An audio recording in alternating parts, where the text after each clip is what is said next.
Hello, everyone. It's been a very strange day.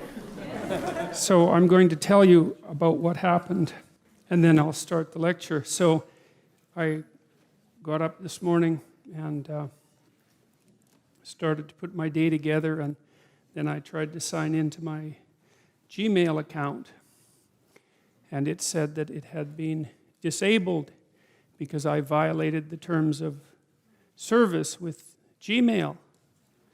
And I thought, well, I didn't violate any terms of service that I know of. Now, I set up a new YouTube channel yesterday called Jordan B. Peterson Clips, and so we made some technical changes, and so I thought maybe it had something to do with that. And I had been shut out of Google one other time, years ago. So when you get shut out like that, there's a little form you can fill out. And so I filled out the form and I said that I had been shut out and that I didn't know why, and I sent it off. And then I realized one of my staff members called me and said that she was locked out of the YouTube account. And I thought, oh yeah, the YouTube account is hooked to the Gmail account. So that meant that I couldn't get access to any of my YouTube videos. They were still up and online, but I couldn't get access to them. I couldn't post last week's biblical lecture, for example. And so that was worrisome and made me suspicious. And then about 2 hours later, something like that, I got an email from Google, and they said that they had reviewed my request to be reinstated, and that I had violated Google's terms of agreement or terms of service, and they weren't going to turn my account back on. And I thought, and they didn't say why. They didn't say anything. There was no warning whatsoever about any of this. They didn't tell me why. And they didn't say why in the email response. And so I wrote them back and I said, because they said I could, I wrote them back and I said, this might not be a good idea, basically. And you might want to think about it. And then I tweeted what had happened, right? I took screenshots and I tweeted, and I contacted a whole bunch of journalists, because it turns out that I know a whole bunch of journalists. And so then what happened then was that I got a call from the Daily Caller in the United States. I had done an interview with them last week, which isn't posted yet. And they interviewed me, and within 20 minutes posted it online. And so they have a fairly big audience, and so that was good. And then somebody phoned me from Ottawa, and I did a live radio show about that, and that was good. And then a number of other journalists contacted me, and I sent them the information. But another one of my staff, actually my son, emailed me, and he said, look, you should hold off because maybe there's still a mistake here. And I thought, yeah, there might be. It might be just a mistake, but then why in the world did I email Google? And they contacted me, and they said they would not reinstate it, and they didn't provide me with any information. So I contacted the other journalists, and I said, well, you never know, maybe this is just a mistake, so let's hold off. And then, about half an hour later, while I was trying to get into I used this AdWords account that's linked to Google. I don't run ads on my videos, but I need the AdWords account because it helps me add some little gadgets to the videos that I wouldn't otherwise be able to. And I was playing with that, the system came back online. I thought, well, that's interesting. And lots of people had emailed me and Twittered me, and some people within Google and some people elsewhere, and they were doing whatever they were going to do to help me get all this material back up and running. And so something worked. My suspicions are that what worked was the publicity. But maybe not, and it's very weird being in this situation, because there has been a number of recent episodes where these larger companies, Facebook, Google, Patreon, not that it's a massive company, but it's starting to become reasonably significant, have decided on rather arbitrary grounds to shut down their users. And this is very ominous to me, partly because we've turned our communications over to very large systems, or very large systems have emerged to mediate our communication, right? I mean, there's lots of benefit to it, so you don't want to get too cynical about it. But we're blind with regards to the policies that regulate the actions, the regulatory actions of these large organizations, and that's really a bad thing. And something else is even more ominous, really ominous, it's highly probable that we're going to build political algorithms into our artificial intelligence, and this sort of thing will be regulated by machines that no one understands. And that's a really bad idea, and that's a really likely possibility. So anyways, I was all confused about this. I thought, Jesus, maybe I flew off the handle, because I was it was stressful, man, because I have like 150,000 emails in that account. Like, that's a lot of emails, and it's all my correspondence for the last 10 years, so it's an archive as well as an ongoing email system. I have a commercial email system that I just set up 3 weeks ago with like 6 different email addresses now to try to organize my correspondence, so I wasn't completely unable to communicate, but my calendar was gone, and that's a bloody disaster because like I've got things scheduled out forever, and I don't remember what they are. I can't even remember what I'm doing in a day, so much less in a month. But I thought maybe I flew off the handle, and I was worried that I contacted the journalist too soon, and but anyways, it all worked out. So then what happened? Well, just as I was coming to this lecture, I stepped outside, and there was a little package outside. And luckily, it wasn't a bomb. And there was a package outside, nice little package. And my wife and I looked inside it, and there was a couple of bottles of wine in there. And so that was nice. And there was a little note. And so I'm going to read you the little note because it's actually pretty interesting. So this person said that they had finally tackled the self-authoring suite, so they seem to be happy about that, but that's not so interesting except peripherally. A friend on Twitter has contact with Google engineers. She said, quote, I spoke with some friends inside Google who offered to help, and I did get contacted by quite a few people at Google who said that they had been, watching my lectures and so on and were happy about what I was doing. Anyways, I spoke with some friends inside Google who offered to help, but they suggest he set up a backup plan.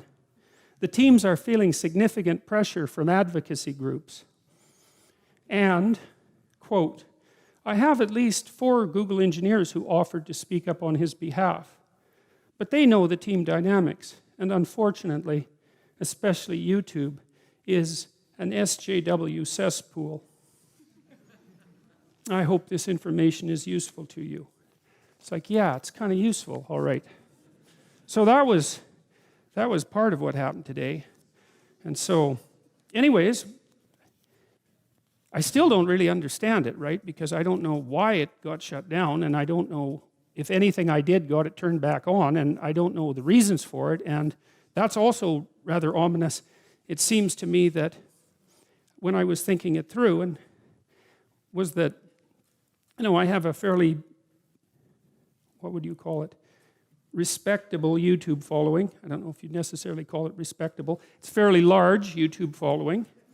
And it seems to me that it would have been appropriate for Google, if they were going to shut down my account, to tell me why, I would think, and also maybe look me up, maybe, especially after I emailed them, and then maybe not to have emailed me back and said, no, we're not going to reinstate you, but we're not going to tell you any reasons. They didn't say they wouldn't tell me any reasons. They just didn't tell me any reasons. And then it also seems very strange to me that it just all of a sudden went back on after 2 hours. And so I don't know what to make of that. Maybe more information will come to light over the next few days. I hope that I didn't jump the gun, but it's a very peculiar set of circumstances. I thought it was kind of amusing, actually, that the video that they stopped me from posting today was the last biblical lecture. You wouldn't necessarily think that that would be the sort of thing that people would want to stop from being posted, but we're in very, very strange times. So that was my adventure for today. And so I didn't, I hate speakers who apologize to the crowd before they talk to them because, if you're speaking to people and they put all this effort into coming, then you shouldn't tell them what a sorry and useless creature you are before you talk to them, and ask for their forbearance and forgiveness. It's like, you're a little late for that, but I'm still going to do that a little bit today because, I wanted to spend all day preparing this lecture. I mean, I've prepared it a lot beforehand, but that rattled me up a lot, and so I didn't prepare as much as I could have. Anyways, we'll stumble forward and see how it goes. I'm reasonably familiar with the stories now. And so, onward and upward. So I'm going to reiterate this. You know, I've learned something. I have this idea that it would be a good idea for young people and older people, citizens of the West, let's say, to learn more about their culture and their civilization, right? Because it's a great civilization, and it's taken a lot of work to put together. But I don't think that we really know. I mean, I know a fair bit about it, although I wouldn't consider myself nearly as educated as a person should be. But I'm not too badly educated. But I tell you, going through these biblical lectures, verse by verse, just makes me even more aware of how unbelievably ignorant I am. You know, and partly for two reasons. Like, one is because I've been using this BibleHub.com place, and I think I told you last week, but I wanted to reiterate it because it's important. It's so interesting the way that they've set it up, because you can go through the biblical stories verse by verse, and then for each verse there's a whole small font page of commentary from multiple sources. And so, you know, not only is the Bible hyperlinked in the way that I discussed in the first lecture, with all the verses referring to not all the other verses, but lots of them, but it's got its tendrils out into literature, you know, direct commentaries on the text, but also all the literature that's been influenced by it. So it's an unbelievably central and core text. And it's so interesting to read a book where every sentence has been commented on, well, really in volumes, and then just to get a sense of that volume of material, you know, how much power, brain power there's been put into this. And to also understand how bloody ignorant, like, I'm so ignorant about this. There's all this work, and it seems that we've left it to decay in the dust, and it's a big mistake, man. It's a big mistake, because the people who are writing these commentaries, like, you know, a lot of it's from the 14th and 15th and 16th century. It's kind of archaic, and it's some of it's outdated, and some of it you wouldn't agree with. But if you read all the commentaries side by side, you know, you get a pretty good blast of wisdom coming at you. And like, the thing about wisdom is it stops you from running face first into walls, you know. It's not just there to so that you can talk to people at parties about what university you graduated from, you know. And it's there because the information is unbelievably useful. You know, one of the things that I've realized that I want to return to tonight, because I've been thinking a lot about this idea of the ark, you know, and I think I mentioned to you last week that I'd figured out that there's this idea that Noah was perfect in his generations, and that meant that he had set his family in order. It wasn't just him, but he had set his family in order. And because of that, when the catastrophe came, like it comes to everyone, he was able to withstand it because he had the support of the people who were near and dear to him. And that's really important when things come along to lay you low. Like, if you're alone and the flood comes, it's like, man, goodbye to you. If you've got 10 or 15 people supporting you in a tight network, you know, and your interrelationships with them are pristine, and you can tell them the truth, and they can tell the truth back to you, it's possible that you might be able to find that thin way that will preserve you when you know, the terrible things come knocking at your door.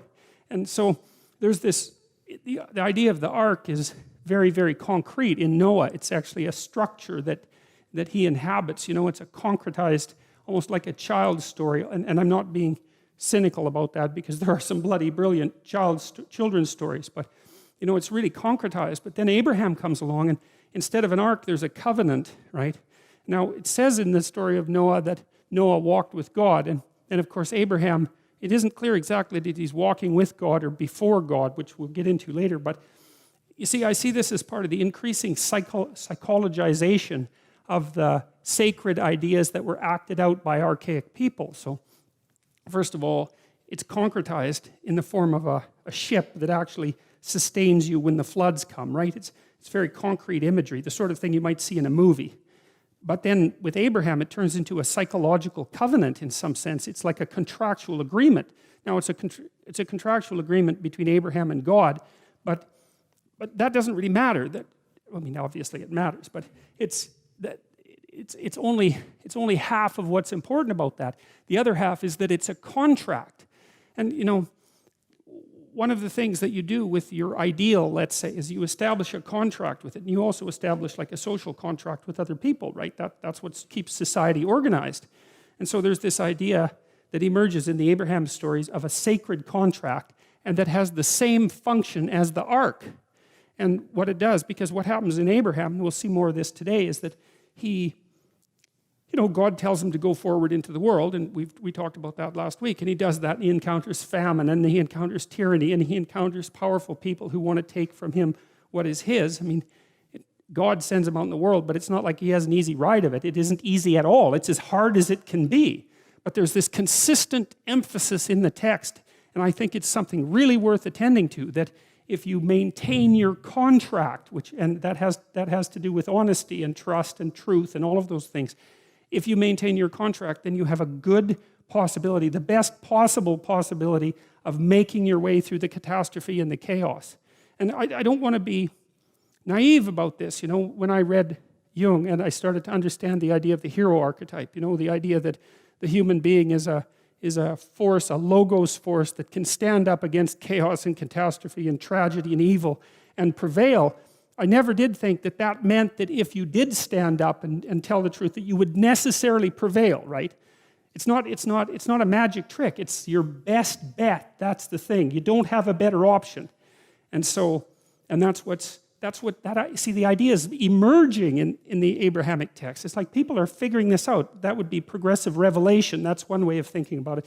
And you can think about that in religious terms, but you can also think about it as humanity consulting itself, right? Each individual talking to themselves, which is what we do when we think, and each individual communicating with every other individual and gathering a body of wisdom that helps people orient themselves in the toughest conditions. And it's an incremental process, and I really do believe that that's speaking purely secularly.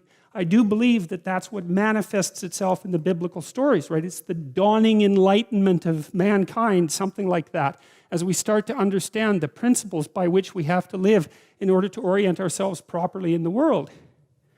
So, and I also do believe, and this is the thing that's the unspoken question, is like, you don't have any idea how rich and fulfilling your life could be despite its tragedy and limitation if you stop doing the things that you know to be wrong. It's a really grand experiment. And one of the things that God tells Abraham constantly as the story progresses, especially every time Abraham makes a sacrifice, is God says, walk with me and be perfect. It's something like that.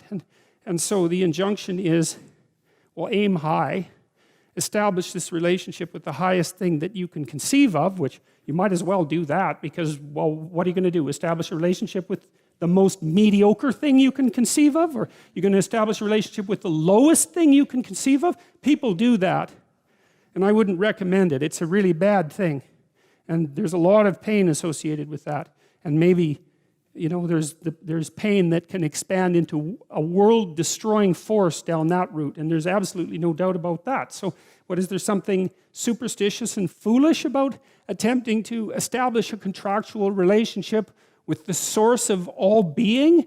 I mean, I just don't see that as an erroneous conception. And, it's not necessary perhaps to get lost in the details. We can argue forever about what God might or might not be, but we could at least say that the concept of God is an embodiment of humanity's highest ideal, right? We could at least agree on that. And then you might say, well, is that real? And the first thing I would say about that is, there's a lot of things about the world we don't understand. And the second thing I would say is, it depends bloody well on what you mean by real, that's for sure. And that turns out to be a very complicated question. So, okay, so we left Abram, remember at the end last time, he had just gone off to fight a bunch of kings and get his nephew back, which seemed to be a pretty courageous act. And so that brought a story to an end. And it's interesting. I think what happens in the narrative is that there's a story. So Abraham is somewhere and he goes somewhere else, right? That's a story. And he has adventures along the way. And those adventures are usually the typical kind of adventure, which is a rift in the structure of the story, an exposure to a kind of chaos and novelty, and then a reconstitution of the mode of being. So that's a classic story, right? You are somewhere, you're a certain way, you're moving forward, something happens that you don't expect, it blows you into pieces, it introduces chaos, right? You face the dragon, you get the gold, or maybe the bloody thing eats you and the story is over. And then you get to where you're going. But then the question is, well, what happens when you get to where you're going? And that's a really important issue, because one of the things that happens to people all the time in their life is that they get to where they're going, and then they don't know what to do, right? So, for example, you graduate from university. It's like, okay, story over. Who are you now? Who are you the next day? And so what happens is when you succeed, then there's a success crisis. And the success crisis is, well, I've run this story to its end. Now what? And that's exactly what happens in the Abrahamic stories. And they're punctuated by a period of contemplation and sacrifice. So every time an Abrahamic story comes to its end, then Abraham makes another sacrifice and communes with God, and then he figures out what to do next. And that seems right.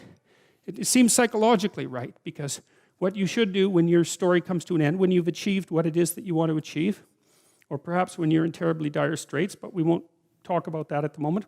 When you've achieved what you need to achieve, then the next question is, okay, well, now I'm that person, or I have that character. What do I need to do next? And some of that is always, well, what do I need to give up now? What do I need to let go of so I can move to the next plateau, right? Assuming that your life is hopefully a sequence of upward moving, what would you call them? It's like Sisyphus, except you're actually, each time you climb up the mountain, you get a little higher on the mountain. It's something like that. So it's Sisyphus with an optimistic bent. And maybe if you push the rock up the mountain properly and let it roll down, then, and if you do that right, then it's okay. Every time you roll it back up, it's better in some sense. And I don't think that's unrealistic either. And so Abraham goes and rescues his nephew from these tyrannical kings. That's very brave, and he doesn't take any reward for it, because as far as he's concerned, it's just a manifestation of the right thing. And then he has another vision. After these things, that's the battle, the word of the Lord came unto Abram in a vision, saying, Fear not, Abram, I am thy shield and thy exceeding great reward. And Abram said, Lord God, what wilt thou give me, seeing I go childless, and the steward of my house is this Eliezer of Damascus? And Abram said, Behold, to me thou hast given no seed, and lo, no one born in my house is mine heir. And behold, the word of the Lord came to him, saying, This shall not be thine heir, but he that shall come forth out of thine own bowels shall be thine heir. And he brought him forth abroad, and he said, Now look to heaven, and tell the stars, if you're able to number them. And he said unto him, So shall thy seed be. And Abram believed in the Lord, and he counted it to him for righteousness. And he said unto him, I am the Lord that brought thee out of Ur, the Chaldees, to give this land to you to inherit it. And he said, Lord God, whereby shall I know that I shall inherit it? And then he does this sacrifice. Take me a heifer of 3 years old, and a she-goat, and a ram, and a turtle dove, and a young pigeon. And then God comes down, and, well, Abraham goes into a trance. That's what it appears to be in the story, and has a great terror, and then God appears to him. And I'll just review this commentary again. This is from Joseph Benson. And when the sun was going down, that's about the time when you wash up for the evening, and he's praying and waiting towards evening. A deep sleep fell upon Abraham, not a common sleep through weariness or carelessness, but a divine ecstasy, that being wholly taken off from things sensible, he might be wholly taken up with the contemplation of things spiritual. Very strange, very, very strange series of interpretations, because it does seem that what happens to Abraham, that he falls into some sort of revelatory trance. And so, as I've taken some pains to explain, we don't really understand such things, and we can't rule out their existence because there's too much evidence that they do in fact occur. Perhaps it's a technology that we no longer possess. That's one possibility. Perhaps we no longer know how to access these sorts of states of consciousness. It's certainly possible. And lo, a horror of great darkness fell upon him. This was designed to strike awe upon the spirit of Abram and to possess him with holy reverence. Holy fear prepares the soul for holy joy. God humbles first and then lifts up. Yeah, well, I think that's right too. Like, one of the experiences I've had in my life, fairly commonly, in a variety of different ways, this is especially true when I was paying a lot of attention to my dreams, which I did for about 15 years, I guess, something like that. Now and then I would feel like I'd learned some things and had sort of consolidated them, and then before I went to sleep, I'd think, okay, I'm ready to learn something else. It's like, and I didn't say that without trepidation, and because usually when you learn something, it's not that pleasant, because you usually learn something about why you're wrong. And the deeper the thing that you learn, the more you learn about why you're wrong. And there's a death that's associated with that, because then you have to let that part of you that's wrong die. And that's the sacrifice, right? And so you have to make a sacrifice. You have to be willing to make a sacrifice before you're going to learn something. And perhaps what you'll learn is in proportion to your willingness to make a sacrifice. And I really do believe that. I do believe that as well, because I also think that if you commit to something, that means that you don't do a bunch of other things, right? So that's the sacrifice of all those other things. You commit to it and you set your sights on it. If you really commit to it and you get the sacrifice right, so to speak, then the probability that that thing will be successful vastly increases. And I think that that's also not a naive or a naive way of thinking or a foolish way of thinking. My experience has been that that's the case. And so, back to the dream, I do think that we learn in trepidation, and that most of the time, if you have to be laid low before the new revelation can make itself manifest. And I think that's also what happens to people often in psychedelic experiences when they have a bad trip, is they don't get through the bad part of it. And maybe that's because there's so much mess in their lives. Now, I'm speculating, but it's informed speculation. There's so much mess in their lives that the altered state of consciousness makes manifest that it's like a little trip through hell, but the mess is so complete and comprehensive and all-pervading that there's no way they can get through it. Now, if they could get through it and started to sort those things out, then there would be perhaps what would you call it? A compensatory positive revelation at the end. But the first thing is, if you want to learn something, is that you're going to encounter, well, you have to figure out what's wrong before you can figure out what wisdom you need next to guide yourself. And that's no laughing matter, right? And so I think that's what this refers to. I think that's the sort of psychological experience that refers to. I also think, we built this a little bit into the future authoring program. I read this really cool paper once reviewed by this guy named Jeffrey Gray. Jeffrey Gray wrote a book called The Neuropsychology of Anxiety, man, and that is a great book. It is impossible to read. It took me like 6 months to read it.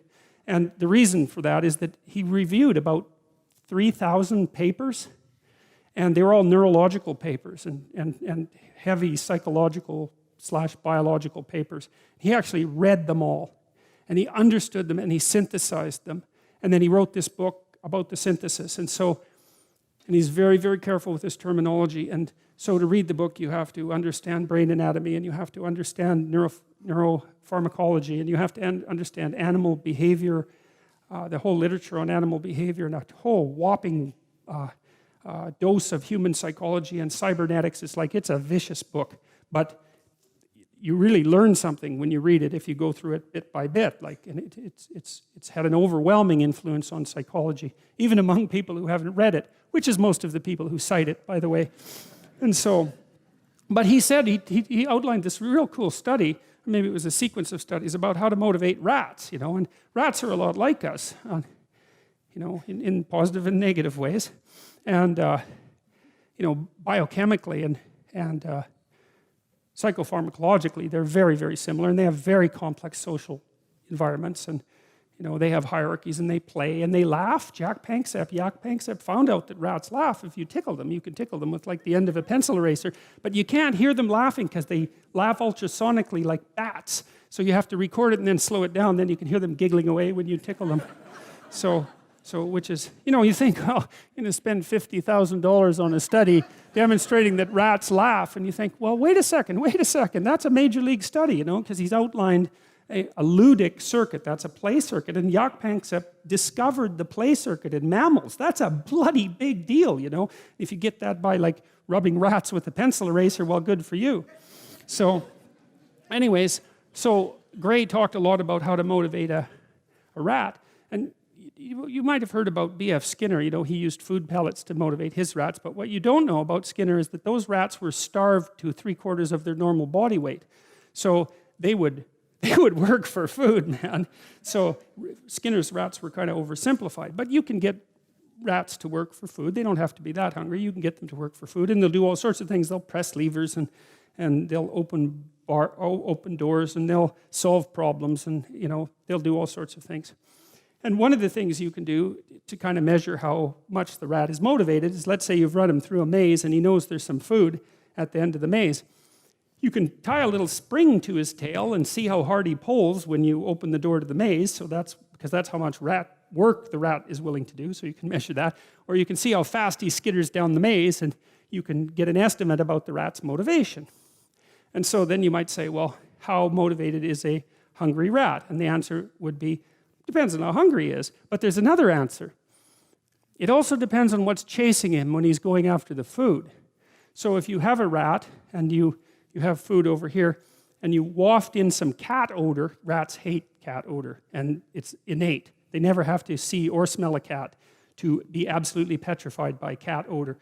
And so if you waft in some cat odor and then open the door, that rat will zoom to that food a lot faster than it will if it's just hungry. So a rat running away from something that it doesn't want towards something that it does want is a very motivated rat. And so one of the things we did with the future authoring program that's germane to this idea of terror, because there's this idea in the Old Testament that the fear of God is the beginning of wisdom, and it's a pretty harsh idea.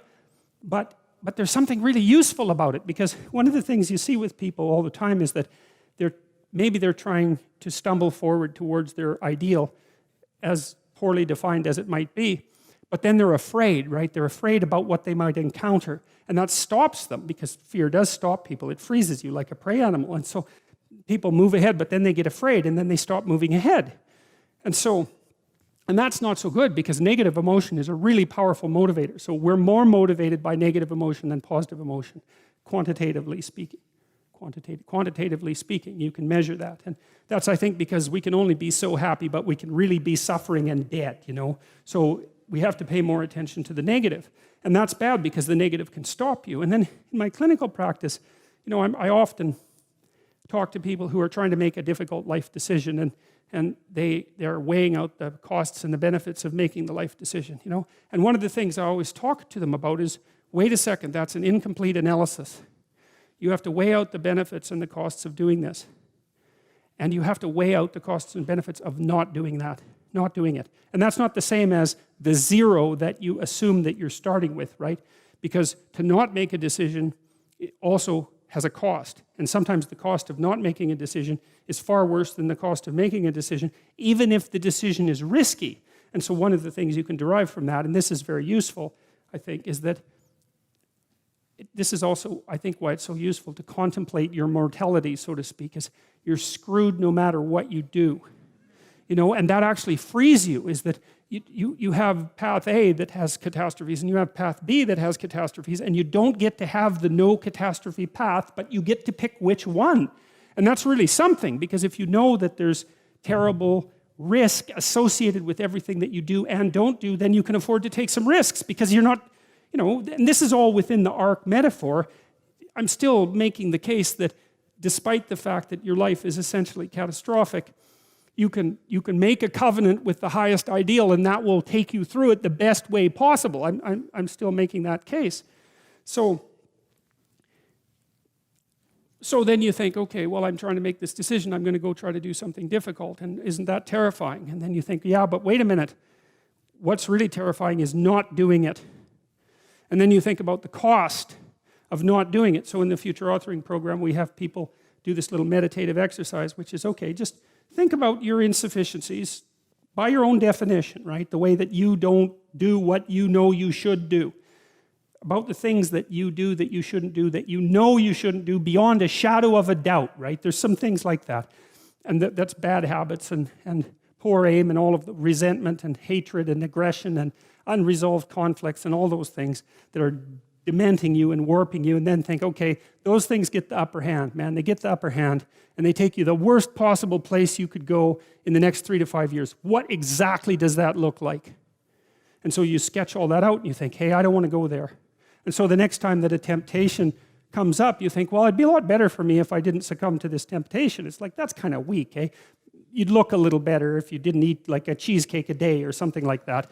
You know, that's something, but it's not the same as I'm going to have diabetes and I'm going to lose my damn leg in 5 years if I don't get my eating under control. That's motivating. And so then the temptation comes along and you think, oh, how about no? Seriously, how about no? Not just because a higher good would be obtained if I avoided it, but because a terrible catastrophe would be averted if I didn't.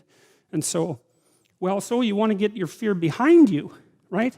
You want to get it behind you where it's pushing you forward instead of in front of you where it's stopping you.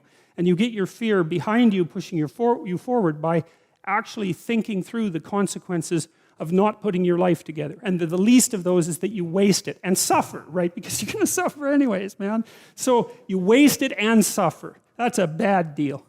Because maybe if you're going to suffer, you could at least do something noble and glorious and upright and powerful and honorable and admirable and helpful and difficult.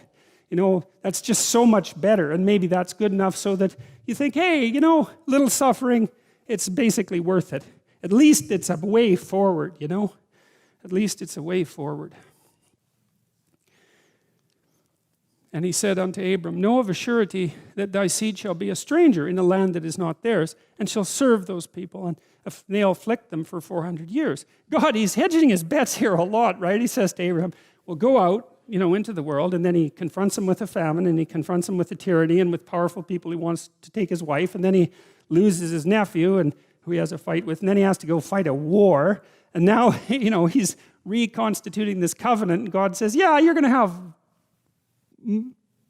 a nation is going to come from you, but they're going to be slaves to tyrants for like 400 years. It's like, he's not a great salesman exactly, but the thing about it is that, the thing that I like about it is that it's realistic, you know, and you got to think too, because who knows why it is that the Bible exists or why people wrote it, but you know, if they're going to sell you something, I don't know if this is the way to do it. You know, because unless you're a salesman who's sophisticated beyond belief, because you'd think that if it was just a matter of controlling the masses, let's say, which is one, say, Marxist interpretation of religion, or providing people with a primitive defense against death anxiety, which is essentially the Freudian interpretation, that you'd kind of make the deals that God cut with Abraham a little more on the positive and polished side instead of making them a realistic offer constantly like they are. And that's part of the reason I think it is reasonable to treat the Bible as literature. It's more than literature. It's something other than literature. But you can treat it as literature, and I think the reason that you can treat it as literature is because the characters are all complex, including the character of God himself is complex and sophisticated. It's not one-sided. And it's paradoxical and incomprehensible at times, but I think good literature is like that because, you know, true art, here's something about true art. This is something I learned from Jung. It's so smart. He was so smart. So imagine that you inhabit the land that you know, conceptually and practically, and then imagine outside of that, there's that massive space of things that you don't know. And even outside of that, there's the space of things that no one knows, right? So it's the known territory surrounded by the unknown. That's the canonical archetypal landscape. And the unknown manifests itself to you, and that's where new knowledge comes from. But the question is, how is that knowledge generated? And it doesn't just leap from completely unknown to completely articulated in one move. That isn't how it happens. It has to pass through stages of analysis before it becomes articulable. And the first stage of analysis, as far as I can tell, is that you act it out. So if something really surprises you, the first way that you react to it, your category is actually embodied. You'd like this. That's your first category. It's not conceptual at all. It's embodied.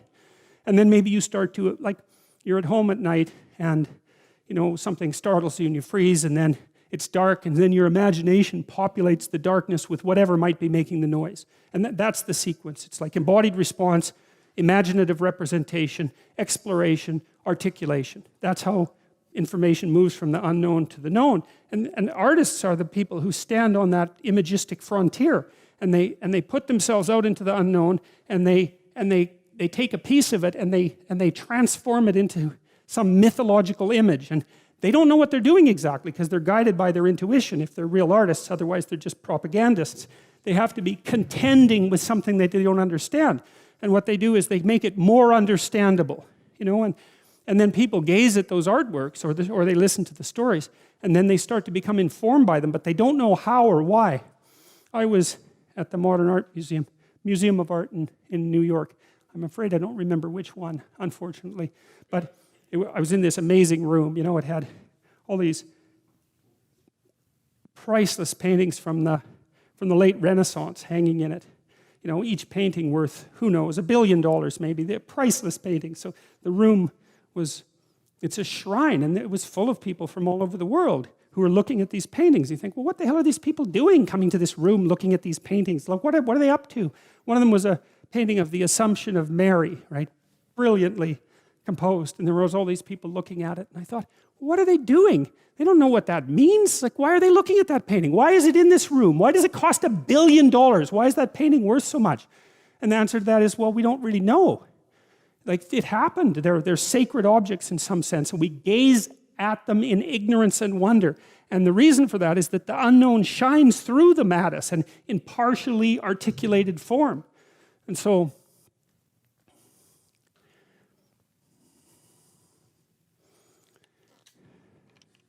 well, that's the role of art. And that's the role of artists, you know? And real artists are contending with the unknown, right? And they're possessed by it. They have a personality trait, openness, that makes them do that. They can't even help it. And I've had lots of creative people in my clinical practice, and I can tell you the worst thing for creative people is to not be creative because they just die. Because it's like maybe you're a tree with a few major branches, you know? That's your personality. So if you're extroverted, man, you can't be cut off from people because you just wither. And if you're agreeable, you have to be in an intimate relationship or you die, you know? And if you're conscientious, man, and you're unemployed, you're just going to eat yourself up because you have to have a duty and you have to carry a load because you just can't stand it otherwise. And open people have to be creative. They have to be because otherwise they die. They don't have any vitality. And so they're cursed with the necessity of putting a foot out into the unknown and making sense of it. And then they're also cursed with the necessity of trying to make a living while they're doing that, which they can't because you can't. It's almost impossible to monetize creative action, as many of you who are creative will no doubt find out. It's very, very frustrating. It's not that creative action is without value, right? Because the creative people are entrepreneurs, and the creative people revitalize cities, and the creative people make things magnificent and beautiful. You think about what's happened in Europe over the last 1,000 years, say 2,000 years, this amazing, unbelievable collaboration to make things so beautiful that they're jaw-dropping when you walk into them. And you think about the economic value of that, right? I mean, I think it's either France or Spain that's the most visited country in the world. It's one of those two. I think there's more tourists in France than there are people most of the time. And part of the reason for that is it's just so damn beautiful. You just can't stand it. And you think, what's the economic value of that? It's absolutely incalculable. And what's interesting too is that you build that beauty in, and then the farther away you get from it in time, the more valuable it becomes, right? Instead of decaying, it has exactly the opposite effect. Its value magnifies. And one of the things that I'm deeply ashamed of as a Canadian is that our sense of beauty is so underdeveloped. We're so primitive. It's not even primitive, that's the wrong word, because, you know, I don't know what it is. It's second rate. It's second rate at least. It's terror too, because people are afraid of beauty. But the idea that art is, the conservatives really have a problem with this in particular, because conservative people tend not to be that creative. And it's a mystery by temperament. It's a mystery to me, because they should be concerned with economic development, and beauty is so unbelievably crucial to economic development that it just yells out at you, you know. So anyway, so that's what artists are doing. And so one of the things I would say is buy a damn piece of art, you know. Find one that really speaks to you, and buy a piece of art, because you invite that into your life, and it's a look out if you do it. if it's a real piece of art, because you'll also get a little introduction to the artist, and then that'll seep into your life, and that'll change things like mad. But it's unbelievably worth it, because it opens your eyes to the domain of the transcendent. That's the right way of thinking about it. A real piece of art is a window into the transcendent. That's what it is. And you need that in your life because you're finite and limited and bounded, right, by your ignorance and your lack of knowing. And unless you can make a connection to the transcendent, then you don't have the strength to prevail. And that's part of the covenant. That's part of the covenant with God. And you can see that because you look at these magnificent cathedrals that our civilization built over the centuries. You know, some of those, they're still building this Sagrada Familia in Barcelona, right? And it's an amazing building. I think it's going to take them like 300 years to build that. You know, people in the Middle Ages, they'd start building a cathedral and they think, we'll be done this in 300 years. You know, you imagine the vision that it took to invest in something like that. We look at quarterly reports. We can't think 300 years into the future to build something of that kind of remarkable, what? Those cathedrals are so, they're perfect, they're trees first, right? They're a forest, right? The Gothic cathedrals, they're a forest, and the sun is shining through the branches. That's the stained glass, and they're the perfect balance of light and structure, because they're representing something about the proper structure of being, which is something like the proper balance between light and structure. And they represent like the sacred tragedy of mankind. That's why they're in the shape of a cross. And they're open to the sky. That's why they have a dome. And they're full of gold so that it glitters, because that's like the city of God, you know. And you can see that integral to our culture is the idea that beauty is one pathway towards God. And it's saying if you can't find another pathway, then why don't you use beauty? I'm sure most of you do that with music, because music is the one thing that modern people can't be cynical about. Thank God for that. And I've been fascinated by music because of that. It speaks meaning to people, right? Even nihilistic punk rockers are so damn engaged with their music that they can hardly stand it. And you can knock on them and say, look, you know, you're having a transcendent religious experience, and they'll just tell you to fuck off, because that's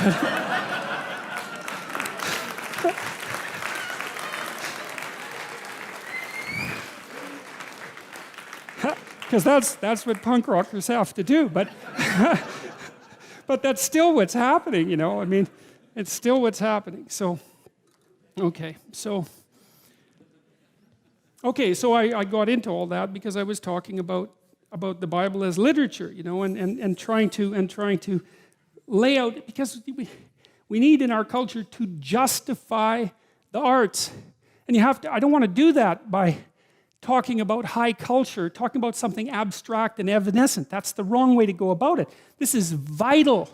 You know, like one of the things that's really interesting about the University of Toronto is that the one side of the campus where we are is beautiful, medieval cathedral, and the other side is god-awful factory. And, you know, and the thing is, the attitude towards knowledge has paralleled that architectural transformation. You know, at one point, the humanities, let's say, were a sacred endeavor, and so was the art of being educated in the university, and that's turned into, like, mass factory, and that's reflected in the architecture. This isn't accidental. None of this happens by random chance, you know. It's not like there's a conspiracy or anything, because there isn't, but that doesn't mean that these things aren't tangled together, and the loss of beauty in the universities is a catastrophe, because without that beauty, there's no call to higher being. You know, this is also why, you know, I've mentioned to people that they should clean up their rooms. That's become quite the internet meme. But I'm really serious about it, because it's really hard to do that. And I've been cleaning up my room, by the way, for about 4 months now, because my life was thrown into such a catastrophe, and also we were renovating. And so, but it isn't just that you clean it up, you also make it beautiful. And it's really hard to make something beautiful. And it's really worthwhile. And what's really cool is if you learn to make something beautiful, even one thing, if you can just make one thing in your life beautiful, then you've established a relationship with beauty. And then you can start to expand that relationship with beauty out into the world, like into other elements of your life. And that is so worthwhile. It's just incredibly, crazily worthwhile. And that's an invitation to the divine. You know, you have to be daring to do that. And people are terrified of it. People are terrified of color. They paint their walls beige. They're terrified of art. They buy some mass-produced thing because they don't want anybody laughing at them for their lack of taste. And they would get laughed at because they have no taste. But you have to, well, it's right, because what do you know, right? You have to develop it. And so you're going to stumble along and make mistakes to begin with. And you're going to show yourself, because if you buy, I think this is pretty, and somebody comes over and goes, what's up with you? It's kind of hard on your self-esteem, but it's you're stumbling towards you're stumbling towards the kingdom of God. That's what you're stumbling towards when you try to make an aesthetic decision and to put something in your life that's beautiful. And it's unbelievably worthwhile to do that. And you have to steer clear of the frauds and the con artists and all of that. And art is full of that, of course, because it's difficult to distinguish between the real thing and the fraud, but it's unbelievably worthwhile. And so back to literature. I'm telling you this partly because I've been thinking a lot about the humanities and the arts. And practically speaking, because I know that artistic types are also entrepreneurial types. They're the same personality types. And so it's very much worthwhile to make an economic and practical case for this sort of thing. You study literature and the humanities so that you can familiarize yourself with the wisdom of our civilization. Man, you should do that because people have been working on this thing for a long time and it's rich beyond comparison, so why wouldn't you do that? And you teach yourself to read, and you teach yourself to speak, and you teach yourself to think, and you teach yourself to communicate. And I can tell you, if you can read and think and communicate, you are absolutely 100% unstoppable. And that's another thing that's so interesting about the humanities education that's at the core of the university. It's like there's nothing more economically valuable than teaching people how to articulate themselves and communicate, because they can identify problems, they can formulate solutions, they can negotiate to consensus, they can negotiate on their own behalf or on the behalf of others. It's like there's absolutely no downside to it, except that there's responsibility that goes along with it. But it doesn't matter because there's no escape from responsibility. You can either take it voluntarily or you can take it involuntarily. Those are your options, but there aren't any other options. And so we need to understand the role of art and literature and stop thinking about it as an option. It's not an option. It's not an option. What is it said? Man does not live by bread alone. That's exactly right. We live by beauty. We live by literature. We live by art. And literally, not metaphorically, we cannot live without it because life is too dismal and tragic in the absence of the sublime. So, and ourselves, we have to be sharp so that we can survive properly and orient the world properly and not destroy things, including ourselves. And so back to the Bible, which I do think is it's reasonably construed as a piece of literature because it's deep and because the people who wrote it had at least 1 foot in the unknowable. And they're trying to communicate what they experienced in the unknowable to make it known. And that's partly what we're trying to do in this series and what you're trying to do while you're listening and all of that. And so good for that. And also that nation whom they shall serve I will judge, and afterward they'll come out with great substance. There'll be a period of tyranny. And there's a psychological truth to that too. One of the things I learned from reading Nietzsche, because you can learn a lot from reading Nietzsche, that's for sure. He talked about the Catholic Church. Nietzsche is often construed as a great critic of Christianity, and he certainly was. But he was no casual critic. In fact, I think he was the sort of critic that you'd like to have as a friend, because he was the sort of critic that said, well, here's the great things you've done and that you could keep doing, but here's a bunch of really things that you did that you really should stop doing. And he talked about the Catholic Church, and he said what the Catholic Church had done to the European mind in particular was discipline it so that over a period of 1,000 years, 1,300 years, 1,400 years, there was this rule that there was a conceptual structure within which you had to interpret everything. And what that did was turn the educated European mind into a systematizing cognitive entity. And that once that systematizing cognitive entity had been established, then it could free itself from those underlying disciplinary structures and go off and do such things as produce the scientific revolution, for example, which required incredible systematic thinking. And so Nietzsche had this really interesting idea about freedom, and he believed that slavery was an intermediary between the undeveloped individual and the free individual, that you had to submit yourself to some intense disciplinary process for some period of time in your life before you could develop any true freedom. And so you think, maybe you want to learn to play the piano. It's like, that's not going to be any fun for a really long period of time, right? Because you're really bad at it. And there's a million things you have to memorize, and you have to stumble around like an amateur. And the same thing happens when kids learn how to read. And some of them never get past that point, and they never get to the point where they can enjoy reading. But in order to put yourself together, you have to put yourself in a vice and allow yourself to be constricted and mangled even by the thing that enslaves you. But the goal should be that as a consequence of submitting to the discipline, that you become disciplined. And then once you become disciplined, you can emerge from the disciplinary structure as someone who's free. And that's something that's very much worth thinking about as well. So that's illustrated conceptually in this piece of literature, let's say, because what the psychological meaning of what God tells Abraham is that all people are subject, and I mean, not equally, obviously, all people are subject to the tyranny that precedes freedom. And that idea is repeated over and over in the Old Testament, and it comes out most particularly in the story of Moses, right? Because, of course, that's the story of movement from tyranny. Where do you go from a tyranny? It's an absolute catastrophe. You go from a tyranny into the desert, where you starve. It's harsh. That's what happens in the story of Exodus. And so that's so interesting, too, because what it means is that sometimes if you're going to move uphill, the first thing that happens is you move downhill a lot. And so if you want to escape from the straits that bind you now, you're not going to move forward and go up. You're going to move forward and go down. And that's another reason, this is also something that Jung talked about a lot, is that, on the road to enlightenment, you encounter all the things that you don't want to encounter first, like all the weaknesses of yourself, all the realizations of the tyranny of the world and the catastrophe of nature and all of that. And so you step out of your encapsulation, your ignorant encapsulation, and it's immediate plummet into something that's a desert, let's say, where everything is chaotic and where you're wandering around without direction. A real catastrophe. So it's, because one of the things you might ask yourself is that if enlightenment is possible, then why aren't people enlightened? Because if it was just a matter of going from a good place to a better place, it's like, well, man, let's just get at it. It's no problem, right? Why would we ever stop doing that? But it seems not to be that. It's that you're here and that's not good and it's unstable and you step out of it and it's like down to where you don't want to be. And you have to contend with that, and then maybe you can start your struggle upward. And so God is telling Abraham this, and he's also telling him that it's okay. It's rough, though.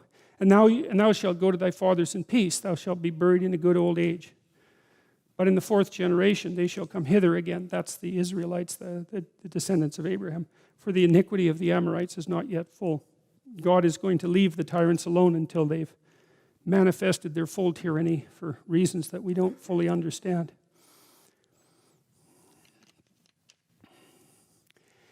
And it came to pass that when the sun went down and it was dark, behold, a smoking furnace and a burning lamp that passed between the pieces. Albert Barnes said, the oven of smoke and lamp of flame symbolize the smoke of destruction, which we've already talked about, this catastrophe of the initial stages, and the light of salvation. They're passing through the pieces of the victims and probably consuming them as an accepted sacrifice, are the ratification of the covenant on the part of God, as the dividing and presenting of them were on the part of Abram. In the same day the Lord made a covenant with Abram, saying, unto thy seed I have given this land, from the river of Egypt unto the great river Euphrates. Now Sarai, Abram's wife, bare him no children, and she had a handmaid, an Egyptian, whose name was Hagar. So this is a big catastrophe for Abraham, especially in those times, and perhaps now as much, although perhaps people aren't as conscious of it as they once were. I mean, for Abraham, without a biological son, there was no vision forward into the future, and I mean, we don't really know what sort of time span over which these archaic people thought, but the medieval people, we already said, could think 300 years into the future without batting an eye. And these people who were concerned about their descendants were obviously thinking about existence in a way that wasn't just focused on their immediate existence, right? They were thinking about, well, their children and their grandchildren, and maybe their great-grandchildren, maybe the whole society that stemmed out from them. And that's smart. One of the things I learned from Piaget, at least in part, was that his idea of the equilibrated state, which he thought about as part of the biological basis of the idea of moral progress. It's something like that. He was very, very smart, Piaget.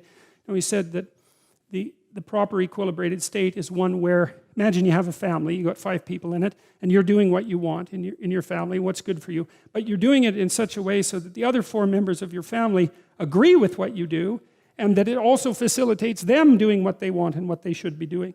And so it's a really tricky arrangement because it isn't just for you, it's for you in a way that's for them. And you could also see that that would be something that would be a multiplier, right? Because if you have everyone working voluntarily towards the same common goal, then you get a multiplying effect of that. And then you might think, well, it's not just you and your family, it's you and your family today, and next week, and next month, and next year, and 10 years from now, so you have to take the time span into account, and then it should be you and your family in a way that works well in society, and then it should work well now, and next week, and next year, and into the future. It should be iteratable, right? That's like sustainability. It's something like the idea of sustainability. And I would say that's a reasonable way of conceptualizing the holy city. It's something like that. You know, if you're trying to make it concrete, it's like, how should you live your life? Well, let's say you live your life in a manner that justifies its limitation and tragedy. That's a good start. But then let's say that it does that in a way that also reduces the limitations and suffering of the people that you interact with, and now and into the future. Well, maybe there's a way to do that. I mean, a good negotiation does that, right? Because if you're negotiating with someone like your wife, for example, what you want is for her to agree with the negotiation.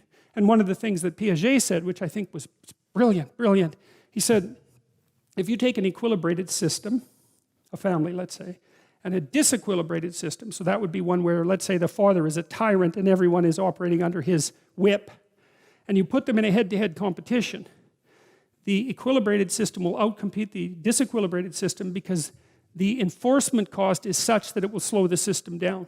You know, because you'll get resistances from the people inside the system. The system will be working at counter purposes to itself, plus there's enforcement costs. And so a tyranny cannot beat an equilibrated system.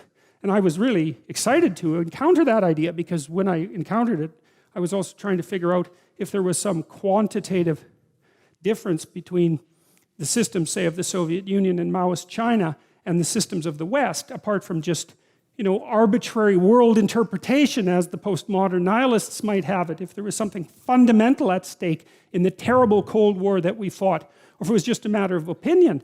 You know, and the Piagetian take was that, well, roughly speaking, is that the West was an equilibrated system, not perfectly equilibrated, but reasonably equilibrated in that people were essentially, even if they were slaves to some degree, they were at least voluntary slaves instead of involuntary slaves, and that was better. The system was actually technically better, and not just as a matter of interpretation. So that's a lovely thing to know, and I think it's a really solid idea. I haven't been able to, you know, put crowbars under that idea and lift it up. I think it's a good one. So now Sarai, Abram's wife, bare him no children. So okay, back to children. Well, so one of the things that's worth thinking about with regards to reading these old stories, because we're very arrogant modern people, eh? We look at these old stories and we think, we've transcended all that superstition. It's like, don't be so bloody sure about that. These people weren't stupid. And so there are ways that they viewed the world that we don't have anymore. And one of them seems to be this concern for descendants, because that just isn't part of our way of thinking. We have a very short-term way of thinking. Maybe it's not even one lifetime long. It's certainly not multiple lifetimes long. And it isn't clear to me at all that that's for the best. And you know, the constant complaint that the environmentalists generate, some of which is justified and some of which is just anti-capitalist, anti-patriarchal nonsense that should be cleared out of that entire conversation, is that we need to take a longer view and consider more things in our purview when we act. And like, that's fair enough. Like, do we really want an ocean that has nothing in it but jellyfish? Because that's really what we're doing. And we're doing it very rapidly. And the data on that are very clear. And so, you know, when you lift up your eyes and you make a connection with something that's transcendent, then that should bring more of the world within your purview. And maybe that's concern for the endless number of descendants that you might have. You might think too, well, you know, if you're a successful person, if you have a successful family, God only knows how many people you will be the father of, right? It's completely, because you're a nexus, right?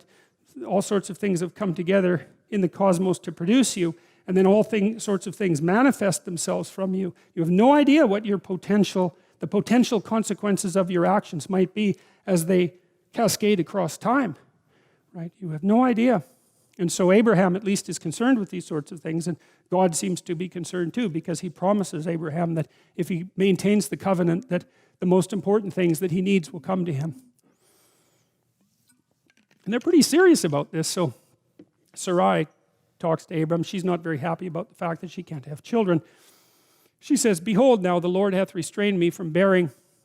I pray thee, go in unto my maid. It may be that I obtain children by her." And Abram hearkened to the voice of Sarai.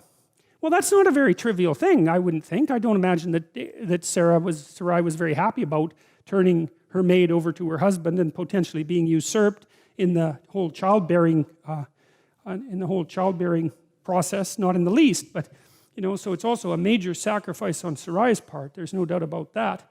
And of course, it's very difficult for us to talk about the ethics of the fact that Hagar was a more or less involuntary participant in this, but that was the times, absolutely the case. And of course, slavery and indentured servitude is the way of mankind, except in very, very limited circumstances. Carl Jung had something to say about that too, which I really liked. He said that part of the reason that modern people have, it's not the only reason, there's the Industrial Revolution, obviously, but part of the reason that modern people have been able to escape from the catastrophe of tyranny and slavery is because we've agreed to make ourselves our own slaves. Right? So instead of owning a slave, you own yourself, in a sense. And so you trot yourself off to work and exploit yourself so that you can stay alive. And maybe it's not something that you want to do, but you've taken on the role of slave in some sense in relationship to your own survival instead of forcing someone else to do it, which is also something I think that's very noble about the West, is that we're willing to enslave ourselves as individuals, and we're not doing that to other people. Now, we're doing it to some degree, obviously, because the society is imperfect, but that's something that's very much worth thinking about. So, and Abram hearkened to the voice of Sarai. And Sarai, Abram's wife, took Hagar, her maid, the Egyptian, after Abram had dwelt 10 years in the land of Canaan, and gave her to her husband Abram to be his wife. That's the other thing that's been so interesting about doing this, one of the other things about doing this biblical series, and it's one of the things that's so cool about Google, despite the fact that they cut off my account. You can find any piece of art that ever existed on Google. And so that's great. So, when I'm trying to illustrate these lectures, I type in Abraham Renaissance. And then I get 200 Renaissance paintings. It's so great. And then I can look at them. And one of the other things that's so remarkable is that all of these, the major themes of these stories have been illustrated by people of spectacular, mind-expanding talent. There's just this endless array of, well, look at that. I mean, that's an amazing painting. And so, there's dozens of paintings on this theme, and it's just another indication of how obsessed people, this was the only book that existed for years, and people were absolutely obsessed by it, and produced all these amazing things from it. And we're in danger of losing that, and that's a big mistake, because it's magnificent. A little humility would go a long way towards restoring it. And he went in unto Hagar, and she conceived. And when she saw that she had conceived, her mistress was despised in her eyes. So Hagar was successful, and that was a hallmark of feminine success now, and certainly then. And so she started to lord it over Sarai, which seemed a little bit on the ungrateful side, I would say, because Sarai made a big sacrifice to allow Hagar to become Abram's wife, and so a little bit of gratitude would have been in order, I suppose. At least that's how the story goes. And Sarai said unto Abram, "My wrong be upon thee. I have given my maid into thy bosom. And when she saw that she had conceived, I was despised in her eyes. The Lord judge between you and I." And Abraham said unto Sarai, "Behold, thy maid is in thine hand. Do to her as it pleases you." And when Sarai dealt hardly with her, Hagar fled from her face. And the angel of the Lord found her by a fountain of water in the wilderness, by the fountain in the way to Shur. And he said, "Hagar, Sarai's maid, whence camest thou? And whither wilt thou go?" And she said, "I flee from the face of my mistress Sarai." And the angel of the Lord said, "Return to thy mistress and submit under her hands." And the angel said, "I will multiply your seed exceedingly, that it shall not be numbered for multitude." And the angel said, Behold, thou art with child, and thou shalt bear a son, and shall call his name Ishmael. And Ishmael means God hears, by the way. Because the Lord hath heard thy affliction. And he'll be a wild man. His hand will be against every man, and every man's hand against him. And he shall dwell in the presence of all his brothers. And she called the name of the Lord that spake unto her, Thou God seest me. For she said, Have I also here looked after him that seeth me? Wherefore the well was called Bir Laharoi. And that means the well who sees me and lives. It's an interesting interlude because, Abraham, God has established this covenant with Abraham, and obviously things are going wrong in the household in a really serious way, because, well, he's now had a child by another woman, and the two women are not getting along, and one is beating the other because of her insubordination and contempt, and so she's so desperate she runs out into the desert where she's probably going to die, and God comes along and says anyways to Hagar that her son shall as well be the father of nations. And so that's partly a reflection back on the power of Abraham's covenant, right? Even though things are going terribly wrong locally, let's say, the fact that Abraham has made this overarching agreement with God means that all of these catastrophes are taking place within a bounded space, within the ark, we could say. That's one way of looking at it. And I do think that that's right, because it seems to me that, if everything falls apart around you, there's a couple of things you're going to want. You're going to want someone standing beside you, that's for sure, that you can trust. You're going to want your family around you, and you're going to want them to have your back. And you're going to want to know that you didn't do some goddamn stupid thing to bring all hell down on yourself. And if you're lacking any of those, when that crisis comes, there's a high probability it will flatten you and you won't be able to get up. It does seem to me, you can ask yourself this question, when things collapse around you, how much utility is knowledge of your own moral virtue? It's bad enough to be laid, it's bad to be laid low, but to be laid low and to know that you were at fault for it. And worse, the things that you did that you knew you did that were wrong brought you there, then I think you have nothing to stand on in that situation. And that's also the circumstances under which I think you're more likely, at least, to be abandoned by people around you. So, given that you know that the catastrophe is coming, right, that the tragedy of life will strike you, the question is, well, how do you fortify yourself against that? And obviously, to some degree, you do that by being materially sensible. And these old people in the Old Testament, these ancient people, they weren't blind to the utility of having a good crop and some animals, that's an integral part of their life, to take care of themselves physically. But they're also wise enough to know that there's an element of moral, what would you call it? There's a necessity for moral integration that defends you against the catastrophe of existence even more effectively than anything material. And even more, that the stability of the material things is more dependent on the integrity of your spirit than the integrity of your spirit is dependent on the material things. And I think the evidence for that is actually quite clear. I read a very interesting book a while back called The Wealth and Poverty of Nations that was written by a Harvard emeritus professor of history. And one of the things that he claimed, I liked it, I thought it was very smart, was that the only true natural resource is interpersonal trust. If you can set up a society where people trust each other, then it will instantly become rich. And he used the example of Japan, which is a very conscientious society and very rich society, but the Japanese have no natural resources, right? None to speak of. And yet they're rich. And then you have countries like the Soviet Russia and much of South America where there's just natural resources that, they're just like Venezuela.